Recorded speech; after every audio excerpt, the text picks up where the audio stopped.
सूक्ष्म जैवतंत्रज्ञान किंवा सूक्ष्म जीव हे न दिसून सुद्धा आपल्या आयुष्यावरती सगळ्यात जास्ती प्रभाव पाडणार आहेत. बर.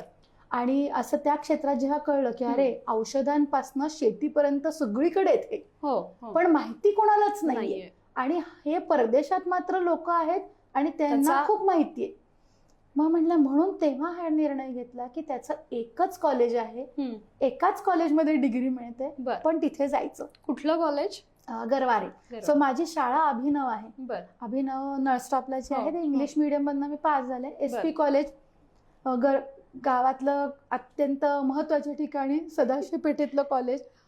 पण गरवारेमध्ये जेव्हा गेले तेव्हा मला गरवारेमध्ये हे कळलं की सूक्ष्म जैवतंत्रज्ञान सूक्ष्म जीवशास्त्र ही डिग्री 1971 पासून ते कॉलेज देतं. आणि म्हणून मी गरवारेला ते निवडलं की आपण हेच पुढे करायचं. ऍटलिस्ट BSc MSc ही डिग्री तिथून घ्यायची. सो हा प्रवास तिथे सुरू झाला.